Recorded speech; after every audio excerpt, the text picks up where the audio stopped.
नमस्कार, news one India में आपका स्वागत है। आपके साथ मैं धर्मराज सिंह। आपसे थोड़ी देर के बाद दिल्ली में प्रधानमंत्री नरेंद्र मोदी कोरोना के हालात पर महामंथन करने वाले हैं। उनके साथ मंत्री शामिल होंगे और मंत्रियों के साथ प्रधानमंत्री इस बात को लेकर मंथन करेंगी कि आखिरकार कैसे कोरोना के बढ़ते मामलों पर अंकुश लगाया जाए। इसके अलावा वैक्सीनेशन को लेकर भी चर्चा होगी। वैक्सीनेशन को कैसे रफ्तार दिया जाए, इसको लेकर आज चर्चा होगी और उम्मीद की जा रही है, जो जानकारी छन छन कर बाहर आ रही है उससे ये लगता है कि इस बैठक के बाद कोई बड़ा फैसला भी लिया जा सकता है। केंद्रीय स्तर पर मंत्रियों के साथ वर्चुअली प्रधानमंत्री मोदी की ये मंथन शुरू होने वाली है। अब से थोड़ी देर में इसमें ये बैठक शुरू होगी।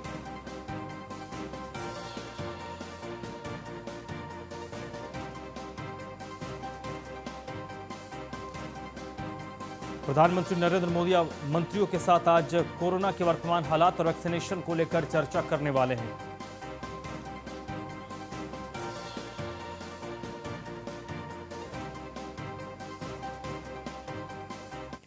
ग्रेटर नोएडा के मंगलम अस्पताल में इमरजेंसी सेवाएं बंद हो गई है और इसके पीछे वजह है ऑक्सीजन की सप्लाई ना होना। ऑक्सीजन की सप्लाई नहीं होने के कारण ग्रेटर नोएडा के मंगलम अस्पताल में इमरजेंसी सेवाएं बंद कर दी गई हैं। अस्पताल ने इसके लिए बाकायदा एक नोटिस भी चस्पा कर दिया है। अपनी इमरजेंसी और इंडोर सेवाएं अस्पताल ने बंद कर दिया है। एक नोटिस भी लगाया गया है। बताया जा रहा है कि जो नॉन कोविड अस्पताल हैं उनको ऑक्सीजन की आपूर्ति नहीं हो रही है। तो फिलहाल जो पूरी ऑक्सीजन की सप्लाई है, जो पूरी ताकत है प्रशासन की ऑक्सीजन सप्लाई की, वो इस वक्त कोविड अस्पतालों की ओर कर दिया गया है। लेकिन ये भी एक सोचने की बात है कि कई ऐसे नॉन कोविड मरीज भी हैं अलग अलग अस्पतालों में एडमिट, जिनको ऑक्सीजन सपोर्ट की जरूरत है। तो यहाँ पर मंगलम अस्पताल में जो इमरजेंसी सेवाएं बंद की गई हैं, इसके पीछे वजह बताई जा रही कि ऑक्सीजन नहीं मिलने के कारण इसे बंद किया गया है। और इस वक्त पूरा जो ध्यान है स्वास्थ्य महकमे का, प्रशासन का, और ये जितने भी ऑक्सीजन की सप्लाई हो रही है, ये सभी कोविड अस्पतालों को किया जा रहा है।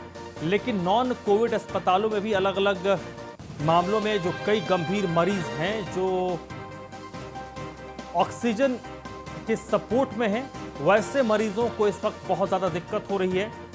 और इसका प्रमाण है ये मामला ग्रेटर नोएडा के अस्पताल, जहां पर बाकायदा नोटिस चस्पा कर दिया गया है।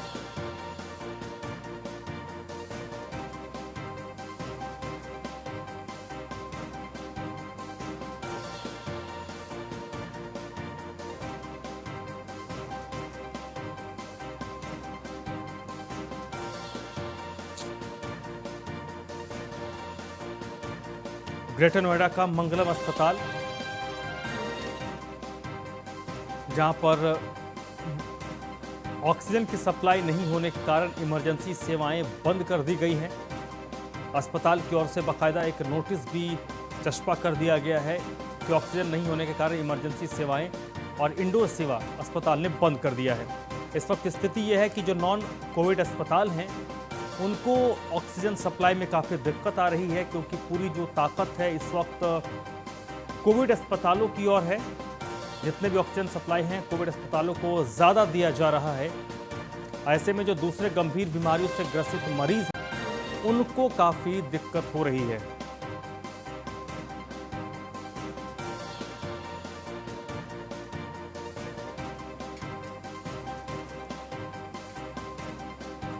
ललित पंडित इस वक्त मेरे साथ जुड़ चुके हैं। ललित, क्या कुछ इस नोटिस में अस्पताल प्रबंधन की ओर से लिखा गया है?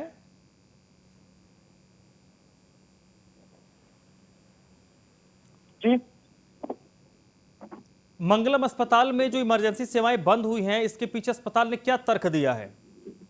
यहाँ पर जिस तरह से दादरी स्थित मंगलम अस्पताल है, जिसके अंदर ऑक्सीजन की कमी न होने के चलते इनके द्वारा ये तथ्य सामने लाए गए हैं। इनके पास में ऑक्सीजन की सप्लाई नहीं है और जिसके चलते जो मरीज इनके पास में एडमिट थे उनको ये इलाज उपलब्ध नहीं करा पा रहे थे और इसी वजह से इनके द्वारा जो सेवाएं हैं, जो स्वास्थ्य सेवाएं जो उपलब्ध करा रहे थे, वो इनके द्वारा बंद करनी पड़ी है इनको।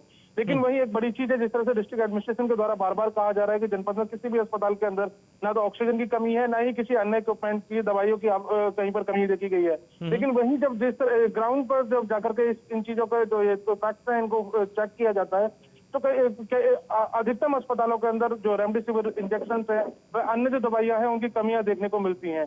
ऐसे में अभी फिलहाल जो ये अस्पताल है जो कि दादरी में स्थित है, इस अस्पताल के अंदर भी यही चीज देखने को मिली है जी।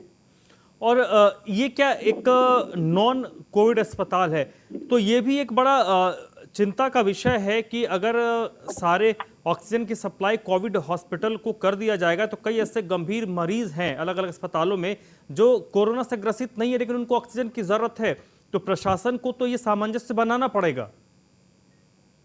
जी बिल्कुल, ऐसे में सबसे बड़ा सवाल यही खड़ा होता है कि जो अस्पताल कोविड पॉजिटिव नहीं है वहां पर भी स्वास्थ्य सेवाओं से संबंधित जो वहां पर मरीज भर्ती हैं उनको भी ऑक्सीजन की आवश्यकता होती है, और ऐसे में जरूरी है कि उन अस्पतालों को भी ऑक्सीजन व अन्य दवाइयां और जो उपकरण उनको आवश्यक है वो उनको उपलब्ध कराए जाएं। लेकिन अभी स्थिति ऐसी है कि जो कोविड अस्पताल है ना तो उनको प्रॉपर संसाधन उपलब्ध हो पा रहे हैं और ना ही जो नॉन कोविड हॉस्पिटल है उनको मिलना तो बड़ी दूर की बात है। तो ऐसे में बड़े सवाल खड़े होते हैं कि जिस तरह से बार बार दावे किए जाते हैं कि सभी जो आवश्यक चीजें हैं उनकी यहाँ पर जनपद में किसी भी तरह की कमी नहीं है, लेकिन अगर उनको यहाँ पर आकर ग्राउंड पर आकर के देखा जाए तो कहीं ना कहीं एक भारी कमी उनकी नजर आ रही है। चलिए ललित, आप मेरे साथ जुड़े रहिएगा, बने रहिएगा। तो ये अस्पताल के बाहर बाकायदा नोटिस भी चस्पा कर दिया गया है। अगली खबर ग्रेटर नोएडा से ही है, जहां पर अस्पताल के बाहर एक महिला ने दम तोड़ दिया है। एडमिट नहीं होने की वजह से घंटों महिला तड़पती रही और आखिरकार तड़पते हुए महिला ने दम तोड़ दिया है। महिला को तत्काल ऑक्सीजन की जरूरत थी, लेकिन ऑक्सीजन की सप्लाई नहीं होने और ऑक्सीजन नहीं मिलने की वजह से महिला ने दम तोड़ दिया। और ग्रेटर नोएडा के मामला है, ये देखिए गाड़ी में महिला लेटी हुई है और महिला का पति अस्पताल के अधिकारियों से लगातार गुहार लगाता रहा कि उसकी पत्नी को एडमिट करवा लिया जाए। जिम्स अस्पताल के मेन गेट का ये वीडियो है जो वायरल हो रहा है। और ये देखिए, ये जिम्स अस्पताल है, उसका ये मेन गेट है। गाड़ी में ही महिला तड़पती रही लेकिन उसको ऑक्सीजन नहीं मिला और आखिरकार महिला ने दम तोड़ दिया है। ललित मेरे साथ जुड़े हुए हैं। ललित, इससे बुरी स्थिति नहीं हो सकती है कि अस्पताल के गेट पर महिला आकर दम तोड़ दे। जी बिल्कुल, जिस तरह से बीती रात का मामला है जहां पर एक महिला मरीज जो कि अस्पताल तक पहुंच जाती है अपनी गाड़ी से, क्योंकि एम्बुलेंस की सुविधा भी जनपद में उपलब्ध नहीं है। अधिकतम लोगों के द्वारा ये शिकायत की जा रही है कि जब उन्हें एम्बुलेंस उनके द्वारा बुलाई जाती है तो एम्बुलेंस साफ साफ आने से मना कर देती है। अगर कोई एम्बुलेंस का वो अरेंजमेंट कर भी पाते हैं तो अधिकतम जगह पर यह देखा जाता है कि एम्बुलेंस जो चार्ज कर रही है वो चार्ज वो नहीं दे पा रहे हैं। इससे एक तरह से तीसरी चीज जो यहाँ पर देखने को मिली कि एक महिला अस्पताल में पहुंचती है अपनी गाड़ी में बैठी हुई और लगातार उसके परिजन वहां पर अस्पताल में रिक्वेस्ट करते रहते हैं कि किसी भी तरह से उसे बेड मिल जाए, लेकिन उसको अंत तक बेड नहीं मिलता है और आखिरकार वो गाड़ी में बैठे बैठे ही दम तोड़ देती है।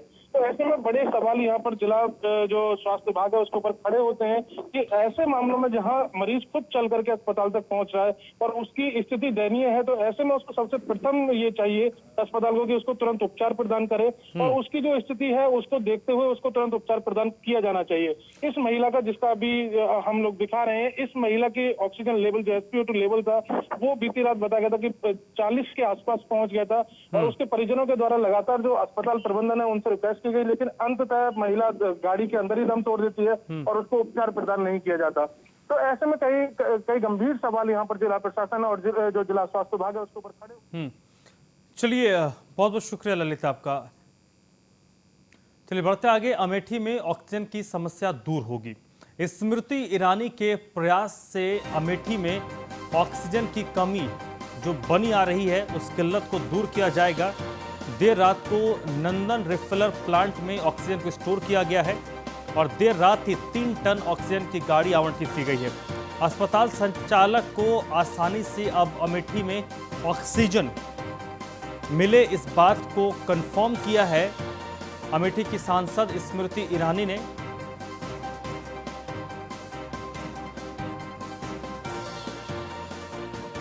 हंसराज इस वक्त मेरे साथ फोन लाइन पर जुड़ चुके हैं। हंसराज, कितने बड़े पैमाने पर यहाँ पर ये रिफिल करवाया गया है और कितना फायदा अमेठी को होगा इससे? समझने की। जिस तरह से कोरोना महामारी के संकट से देश जूझ रहा है, वहीं अमेठी में कोरोना संक्रमण बड़ी तेजी के साथ फैल रहा है, जिसको लेकर केंद्रीय मंत्री व अमेठी सांसद स्मृति ईरानी लगातार चिंतन कर रही हैं और वहीं साथ साथ वर्चुअल मीटिंग कर इस महामारी से निपटने के लिए बराबर दिशा निर्देश भी जारी कर रही हैं। वहीं केंद्रीय मंत्री स्मृति ईरानी के प्रयास से अमेठी में ऑक्सीजन की अब कमी नहीं होने पाएगी, क्योंकि कल देर रात कमरौली थाना क्षेत्र में स्थित नंदन रिफिलर प्लांट में 3 टन ऑक्सीजन को लेकर गाड़ियां पहुंची, जिसे नंदन रिफिलर प्लांट में स्टोर कराया गया है। स्मृति ईरानी के अथक प्रयास से अब अमेठी जिले के अस्पतालों में, प्राइवेट अस्पतालों में भी ऑक्सीजन की कमी नहीं होने पाएगी और साथ में अस्पताल के जो संचालक हैं वो भी आसानी के साथ अपनी जरूरत के हिसाब से ऑक्सीजन को भी प्राप्त कर सकते हैं। तो निश्चित रूप से इससे अमेठी के लोगों को अच्छा खासा फायदा होगा और ऑक्सीजन की किल्लत से अमेठी के लोगों को निजात मिल पाएगी। चलिए, बहुत बहुत शुक्रिया हंसराज आपका। नोएडा में कोरोना रोकथाम के लिए बनाए गए एकीकृत नियंत्रण कक्ष का विधायक पंकज सिंह ने निरीक्षण किया है। नोएडा में कोरोना रोकथाम के लिए बनाए गए एकीकृत नियंत्रण कक्ष का विधायक पंकज सिंह ने निरीक्षण किया। डीएम से उन्होंने पूरी व्यवस्था की जानकारी भी ली है। नोएडा में कोरोना की रोकथाम के लिए ये एकीकृत नियंत्रण कक्ष बनाया गया है, जिसका जिलाधिकारी के साथ नोएडा के विधायक पंकज सिंह ने जायजा लिया है और पूरी व्यवस्थाओं की जानकारी डीएम से ली है।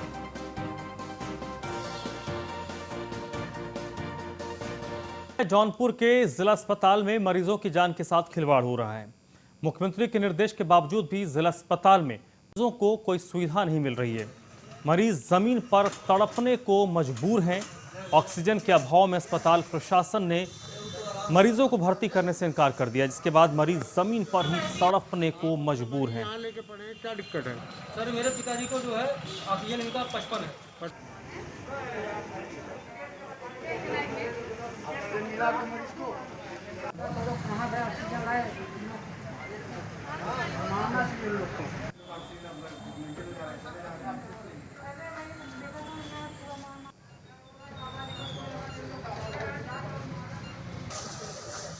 एक उनका बड़ा कुछ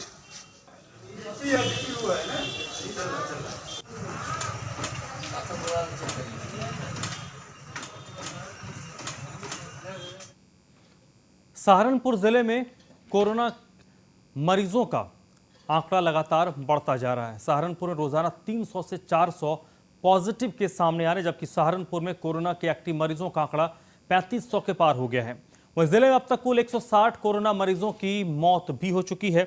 लगातार बढ़ रहे मरीजों को लेकर सहारनपुर प्रशासन की ओर से 5 प्राइवेट अस्पतालों में कोविड सेंटर बनाया गया है, जहां पर कोरोना मरीजों का इलाज चल रहा है।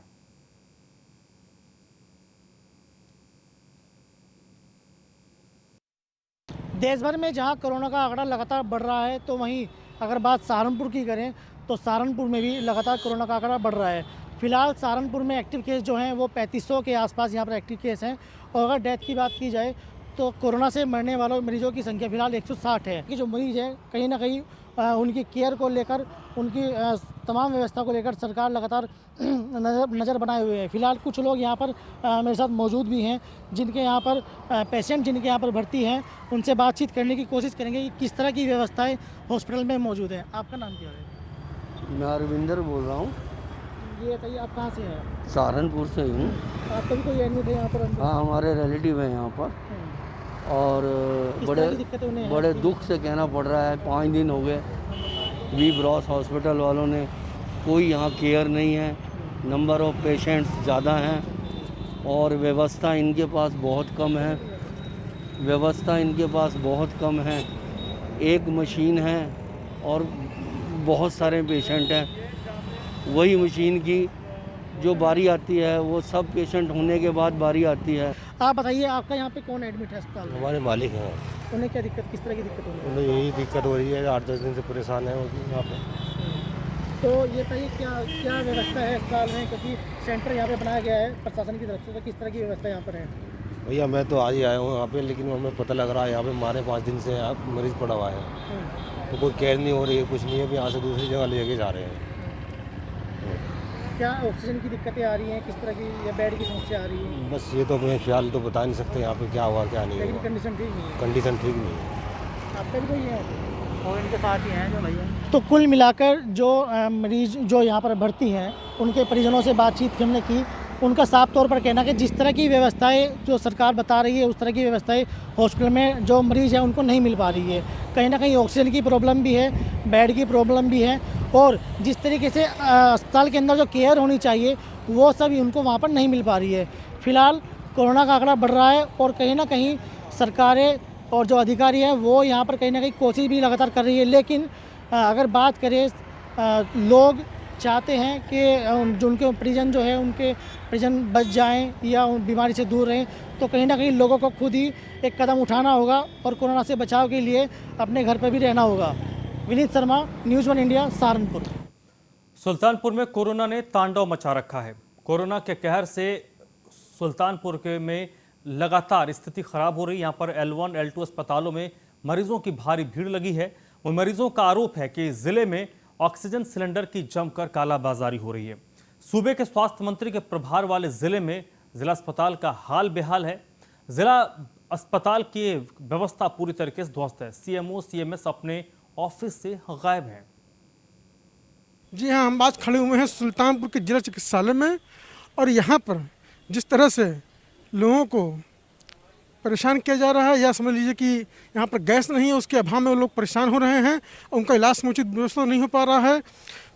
यहाँ पर लोग गैस के लिए तड़प रहे हैं, परेशान हैं, और कोई भी सुनने वाला यहाँ पर नहीं है। जी, क्या नाम है आपका? शाहिद अली।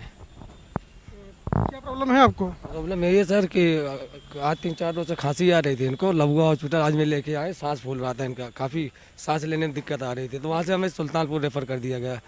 सुल्तानपुर रेफ़र करने के बाद हम इमरजेंसी में लाए, तो इमरजेंसी में बोले कि आप महिला वार्ड में जाओ, कोरोना जांच कराओ वहाँ। तो वहाँ गए तो वहाँ TB हॉस्पिटल में भेज दिया गया। वहाँ कह रहे हैं कि यहाँ कोई है नहीं, आज जो है कोरोना जांच नहीं होगी। हम कहा इमरजेंसी में मरीज हम कहाँ लेके दौड़े, इनकी सांस फूल रही, कोई सुनवाई नहीं है, कोई बिल्कुल सुनवाई नाम का चीज़ ही नहीं है। आप देख सकते हैं आप किस तरह से यहाँ पर एक प्रसूता भी है, उसका ट्रीटमेंट नहीं हो रहा है, खांसी आ रही है, जांच नहीं हो रही है उसकी, और एडमिट नहीं किया जा रहा है उसको। आखिर की कैसी व्यवस्था है? यहाँ पर कोविड के मरीजों को एडमिट किया जा रहा है या नहीं? कौन से मरीज को, किसको? जिनको कोविड है या कोविड नहीं है उनको जांच करके एडमिट किया जा रहा है। एडमिट किया जा रहा है। बाहर मरीज खड़ा हुआ है, वो कह रहा है कि मेरा ना जांच किया जा रहा है ना मुझे एडमिट किया जा रहा है, और उसकी वाइफ प्रेग्नेंट है, उसके बाद भी ये हाल मचा हुआ क्या है? हमें मालूम नहीं है, हमारे सगन में नहीं है वो। आपको नहीं मालूम उस बारे में? नहीं है हमारे सगन। यहाँ पर गैस उपलब्ध है? हाँ, गैस तो अभी काम भर का तो अभी है जो है। नहीं, काम यहाँ मरीजों के लिए गैस उपलब्ध है, क्योंकि काफ़ी मरीजों का कहना ये है कि यहाँ पर ना तो गैस है और ना तो ट्रीटमेंट दे रहे हैं कोई, और कह दे रहे हैं कि आप यहाँ जाइए। कुछ नहीं, कंप्लीट तो नहीं, जो कहते हैं कि पेशेंटों का क्या हाल है और किस तरह से पेशेंट यहाँ रखे जा रहे हैं। देखिए दवा लिखा यही जांच कर लेता है। आप देख सकते हैं, मैं अपने कैमरामैन से कहूँगा कि वो दिखा कि किस तरह से एक ही बेड पे 2 लोगों को बैठाया गया है और 2 लोगों को इलाज दिया जा रहा है। ये है सुल्तानपुर जिला चिकित्सालय का हाल। कोरोना के कहर से बचने के लिए लोग यहाँ आए हुए हैं, लेकिन लोग यहाँ खुद कोरोना में लिप्त हो जा रहे हैं। सुविधा ये ऑक्सीजन का दिक्कत थी, ऑक्सीजन लगी है सर, और बाकी डॉक्टर तो अभी कोई आया नहीं है। कोई आया नहीं है, तो इलाज क्या चल रहा है आपका? इलाज और यही जो है वो कर रहे हैं। आपसे मैं बता रहा हूँ, यहाँ पे किसी को दवा अंदर से कुछ नहीं मिल रहा है, और किसी अगर डॉक्टर पेशेंट को, वार्ड बॉय को कहिए तो वो मारने के लिए तैयार होते, झगड़ा करने के ट्रीटमेंट नहीं कर रहे हैं। इतनी लापरवाही, और कहते हैं कि ऐसा है कि चुपचाप ऑक्सीजन, वही ऑक्सीजन से कोई जीवित रहेगा। ऑक्सीजन लगा दिए, चाहे पेशेंट मरे चाहे भट्टे बाहर में जाए, उनसे कोई मतलब नहीं। ट्रीटमेंट नहीं दे रहे हैं, कुछ नहीं कर रहे हैं, आ नहीं बुलाने पाठदार नहीं आ रहे हैं, बस झगड़ा करने के लिए तैयार हैं। एक आदमी के पेशेंट बेड पे 2 आदमी को लेटा दे रहे हैं, 3 आदमी को लेटा दे रहे हैं, मरो चाहे जो हो। 300 आदमी मर रहे हैं पर डे यहाँ पे, यही ट्रीटमेंट हो रहा है। 300 आदमी पर डे यहाँ मर रहे हैं। यही ट्रीटमेंट हो रहा है। मैं AB सिंह बोल रहा हूँ जो है लम्भुआ से। मैं आज 4 दिन से यहाँ एडमिट हूँ। वार्ड बॉय यहाँ आते हैं, 2 वार्ड बॉय यहाँ आते हैं, करते क्या हैं? वार्ड बॉय जो है, जो एक दाढ़ी रखा के आया था, अभी मुझसे झगड़ा करके गया, मेरा हाथ पकड़ रहा था, मुझे भद्दी गाली की दी है। तब मैं सूरभान विधायक के पास फ़ोन किया तो CMO उनका जो ऊपर का जो अधिकारी है वहाँ से फ़ोन आया जो है। उसके बाद डॉक्टर्स कह रहे हैं कि फ़ोन आया, कहने चलो खा लेंगे, कहने कि हम दोनों आदमी मैनेज कर लीजिए, हम हाथ जोड़ रहे हैं, हम गाली नहीं सहेंगे। ऐसे ऐसे डॉक्टर हैं, ड्यूटी कर रहे हैं। न तो यहाँ वार्ड बॉय है, और वार्ड बॉय जो है भी वो मरीजों के साथ हाथापाई कर रहे हैं, मारपीट कर रहे हैं, और तीमारदारों का कहना ये है कि पैसे पर सारा काम हो रहा है। मैं संतोष पांडे, न्यूज़ इंडिया, सुल्तान। तो सुल्तानपुर के इस हालत को आपने देखा, ये जिला अस्पताल की तस्वीर थी, और जिला अस्पताल खुद ही बीमार लग रहा है, तो वहां पर जो लोग जाते होंगे वो कैसे स्वस्थ होते होंगे। तो फिलहाल इस बुलेटिन में बस इतना ही।